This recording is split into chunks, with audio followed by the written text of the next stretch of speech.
Here we're going to look at a problem from the International Math Olympiad. So this is from the 1998 exam, and it is question 6.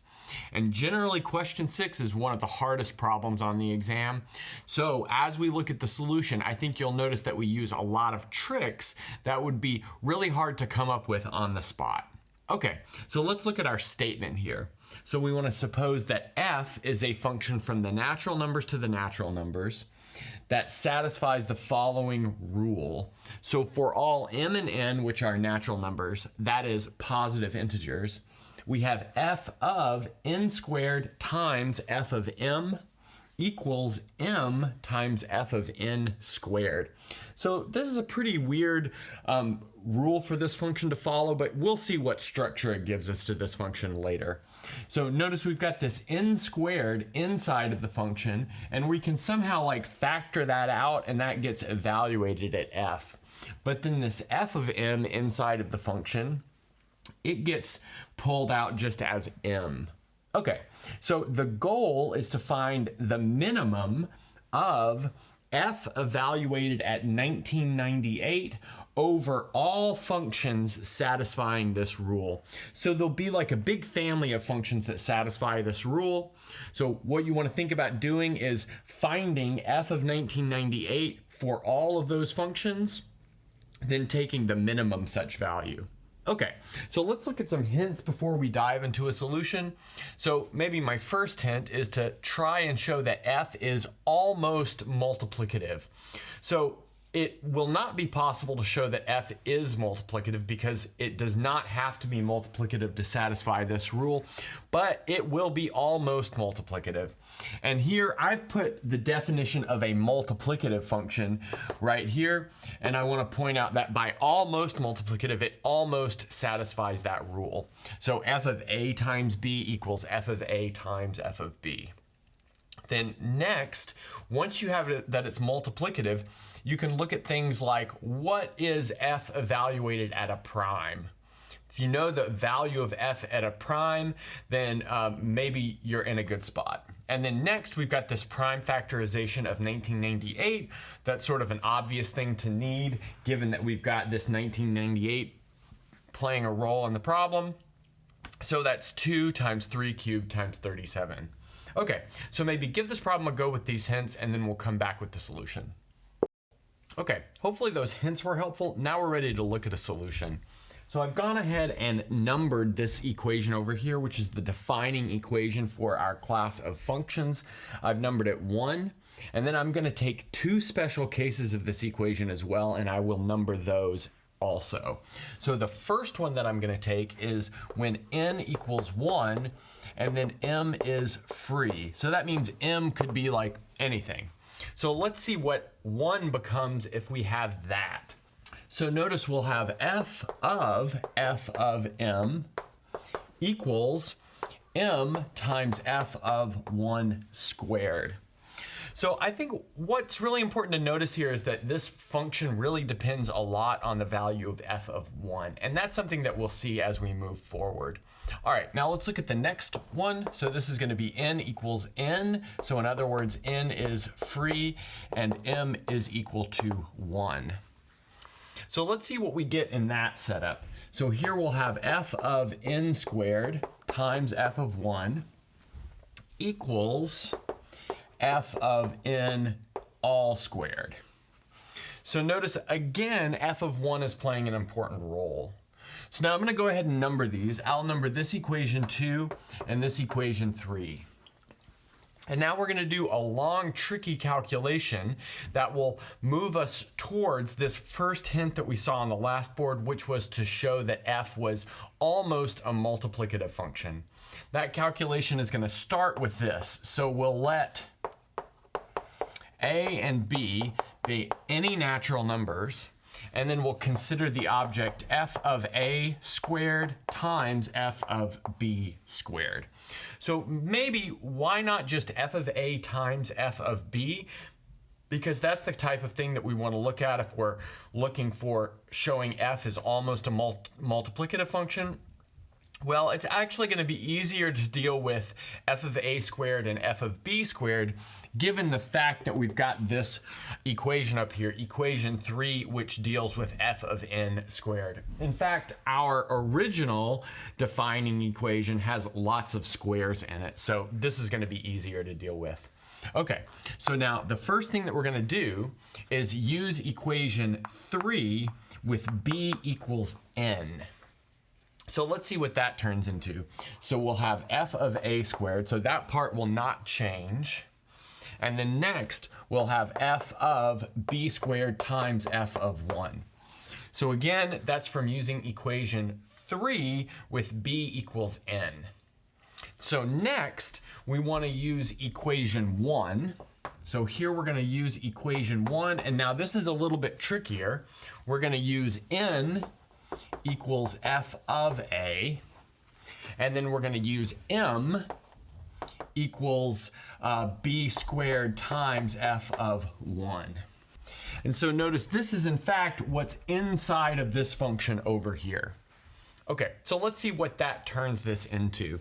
So that's going to turn this into f of a squared, so that's what we've got first, and then f of b squared times f of 1. Okay, nice. So now we're going to keep going. So the next thing that we'll do is use equation 3 again. And this time we'll use equation 3 with b equals n. So the same thing. So let's see what that gives us. That's going to give us this thing way over there is going to be equal to f of a squared f of b squared times f of 1. So we're actually using this equation 3 in the inside of this calculation, like in this spot right here. Okay, good. So now let's go ahead and do the next step. So the next step is going to be using equation 2. And this is going to be using equation 2 with m equals b squared times f of 1. Because notice we've got f of b squared times f of 1, but notice equation 2 has to do with a double composition of this function. So that's what we'll do here. So let's see what that gives us. So that is going to give us f of a squared, and then we'll have b squared times f of 1 times f of 1 squared. So that's going to be b squared times f of 1 cubed.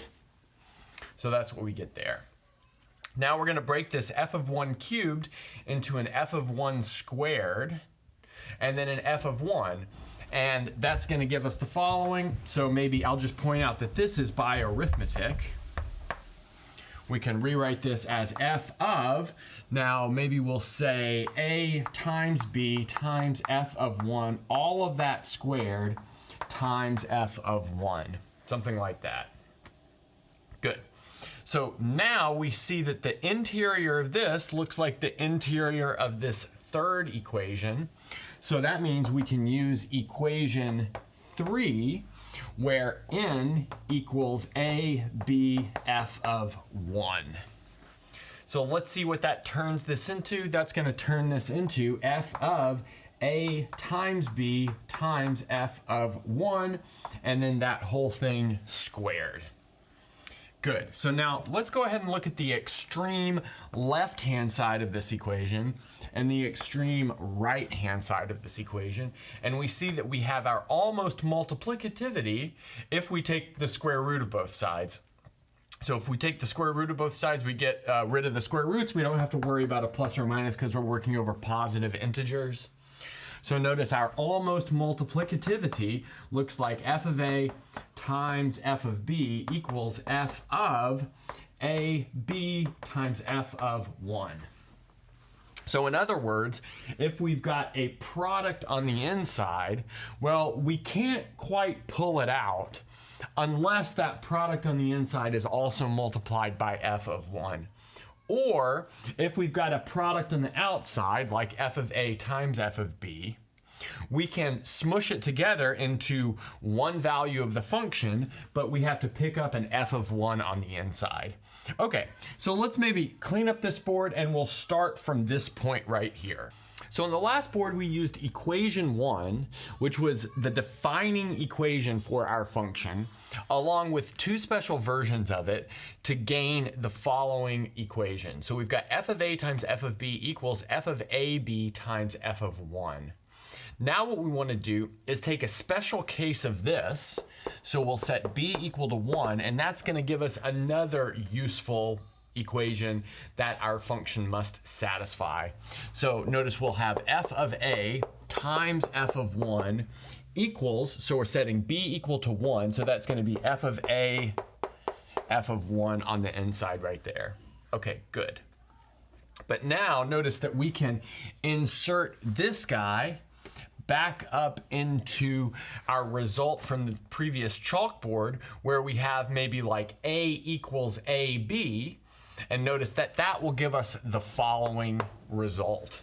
So we'll have f of a times f of b equals f of 1 times f of a b. So here, this is even better than the result that we had before. We have a better almost multiplicativity. So we have, if we want to smash together f of a and f of b, we can do it, but we have to pick up an f of 1. Okay, great. So now we're going to make a following claim, which is going to be pretty important as we move forward. And that is f of 1 divides f of a for all natural numbers a. So as we've seen throughout all of our calculations, f of 1 plays an important role. And that role is actually especially important because it divides every output of this function. Okay, so let's see how this proof goes. So we want to suppose that p is a prime with p divides f of 1. So we know that f of 1 is a natural number, so that means it's either 1 or a prime divides it. If it's 1, then we're already done, because if it's 1, then 1 divides everything, so we're good to go. So we'll, I guess, assume that it's not equal to 1, and then assume that p is a prime dividing f of 1. So it's any of the primes that divide it. And then the next thing that we want to do is set r equal to the max such that p to the r divides f of a. And then similarly, we're going to set x equal to the max such that p to the s divides p of 1. So a priori, we do not know that any power of p divides f of a. So in fact, r could be 0 at this point, but as we'll see, r will not be 0. Okay, good. So now what we're going to do is use this type of equation with f of a equals f of b. So let's go ahead and do that. So let's notice that f of a quantity squared, so it's f of a times f of a, is equal to f of 1 times f of a squared. So the next thing that I want to do is notice that the left-hand side of this equation is a multiple of p to the 2r. So that's because f of a is a multiple of p to the r by this up here. But then if we're squaring it, we have a multiple of p to the 2r. And then the right-hand side is a multiple of p to the s. That's because it's a multiple of f of 1, and we know f of 1 is a multiple of p to the s. But notice that that immediately tells us that s is less than or equal to 2r. And we know that it's got to be less than or equal to 2r because it's possible we could pick up more multiples of p from this f of a squared term. Good. Now we're going to do this game again, but we're going to do it with f of a cubed. So let's do that. So we've got f of a quantity cubed. So that's going to be f of a times f of a quantity squared, like that. But now we can take this f of a quantity squared and replace it with the thing that we have right above. So that's going to be equal to f of 1 times f of a times f of a squared. Now we can put this f of a times f of a squared up into this equation right here, and that's going to give us f of 1 squared times f of a cubed. Nice. Now we can play this same game that we played up here in yellow, but down on this cubed equation. So let's see what we get for that. So notice that the left-hand side of this is a multiple of p to the 3r, and the right-hand side is a multiple of p to the 2s. For the same kind of argument that I had before. And by left-hand side and right-hand side, I mean the extreme left and right-hand side. But that means that 2s is less than or equal to 3r. Again, by the same kind of argument that we had when we were talking about this yellow stuff right here. Now what I want to do is take these two inequalities, this s less than or equal to 2r, and this 2s less than or equal to 3r, and I can subtract them. So I can maybe subtract s from this side and 2r from this side. Notice that's going to maintain this inequality, but that is going to tell us that s is less than or equal to r. But now notice that that means that p to the s divides f of a. So here we have p to the s divides f of a. But now we can repeat this for every prime factor of f of 1. And since we have the largest power of every prime factor of f of 1 must divide f of a, then in fact f of 1 must divide f of a. Good. So that's actually really going to be helpful as we move forward. So I'm going to go ahead and clean up the board, and then we'll pick up from that spot. So far we've constructed the following facts about our function. So we've got f of a times f of b equals f of 1 times f of ab. So that's this almost multiplicativity of our function. And then next, f of 1, which is kind of an obvious important value of f given this setup, divides f of a. And that's going to be true for all a, which are natural numbers, whereas this is true for all a and b. Okay, great. So given that f of 1 divides f of a, that means we can define a new function, and we'll call that function g. So that's going to go from the natural numbers to the natural numbers, and it's going to satisfy the following rule. G of a equals f of a divided by f of 1. So obviously we could define this regardless of if f of 1 divided f of a or not. But since f of 1 divides f of a, that means the codomain of this is most definitely a natural number. Okay, great. And so now the next thing that I want to notice is two very important facts. So the first important fact is that g satisfies this first equation. So in other words, it is one of the functions that we're looking for this minimum over. It satisfies the defining equation of our class of functions. And then the next thing is, since g is really any of these functions divided by f of 1, then g of a is going to be less than or equal to f of a, and this is going to be true for all a, which are natural numbers. So g is also going to satisfy three more important arithmetic properties. So they're not so much as defining properties as this one, or inequality properties like that, but they're arithmetic properties. So we have g of 1 equals 1. So that's pretty obvious because it's f of 1 over f of 1. And then next, we have g of a b equals g of a, g of b. That just follows from the definition of g, along with the fact that f satisfies this thing up here. And then finally, g of a equals a. That makes it something called an involution. It is its own inverse.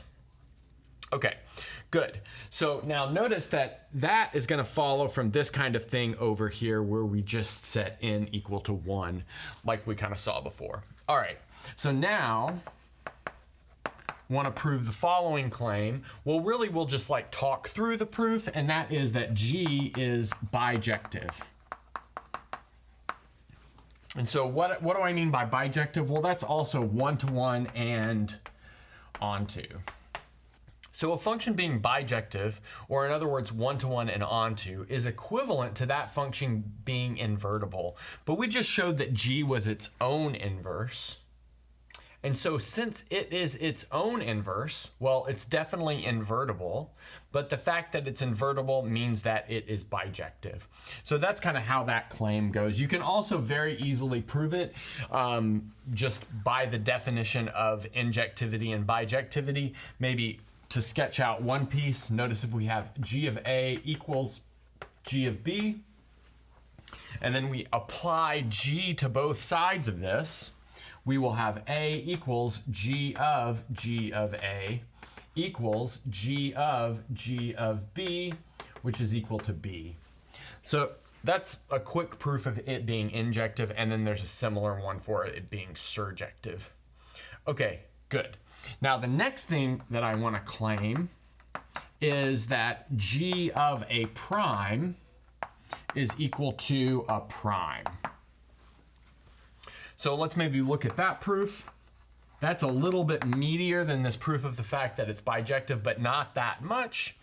So let's suppose that P is a prime number, and then let's write G of P as A times B.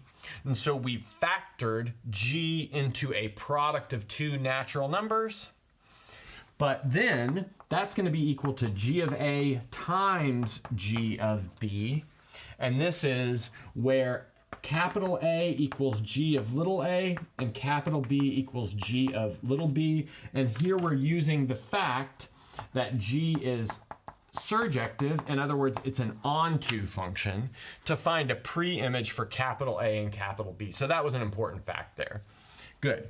And then next, we'll use the multiplicativity of G to show that this is equal to G of A times B. Good.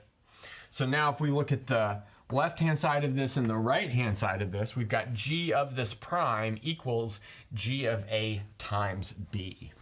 But now, since G is injective, in other words, it's one-to-one, we know that if the output of the function is the same, then the inputs have to be the same. So that tells us that P has to be equal to A times B. But that tells us that A equals 1 or B equals 1. So why does it tell us that? Well, that's because P is prime. The only way to factor a prime number is for one of those factors to be 1. But now notice if A equals 1, then capital A equals G of 1, which is 1. So this means capital A is 1 or capital B is 1. But let's see what that gives us. So we took the output of our G, evaluated at a prime, and we factored it, and we found that the only way to factor it was with one of those factors being 1. But that's exactly the definition of a prime number. So in other words, we have G of P is also prime. Okay, so now maybe I'll go ahead and clean this up and then we're almost done. Okay, we're almost home free. So earlier we proved that G was a multiplicative function and that G evaluated at prime was a prime. So that means that we can go ahead and find this minimum value which we've been searching for the whole time. So let's go ahead and do that. So let's take G of 1998 and notice that G of 1998 is the same thing as G of 2 times 3 cubed times 37. That's because that's how 1998 factors. But then by the multiplicativity, that's going to be equal to G of 3 cubed times g of 2 times g of 37. But now we know that g is, well, it's a 1-to-1 function. So that means g of 3, g of 2, and g of 37 have to all be different numbers. And so if we want to make this as small as possible, then we'll pick the first 3 primes, also using the fact that g evaluated a prime is a prime. So we want to pick g of 3 to be the smallest one because we're cubing that. So notice that this is going to be less than or equal to 2 cubed times 3 times 5. And this equality holds.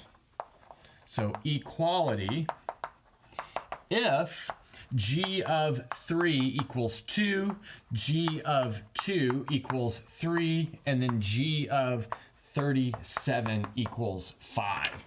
And I guess you could permute those two if you wanted to. But notice that's going to be equal to 120. So now this, together with the fact that all f satisfying 1, this defining equation, also satisfies f of a is bigger than or equal to g of a. That means we found the minimum possible value over all of these functions. It's going to be equal to 120. And we get equality in the case that, well, first of all, f of 1 equals 1, which means we're one of these g-type functions. And then g evaluated at these 3 primes equals 2, 3, and 5. Okay, and that's a good place to stop.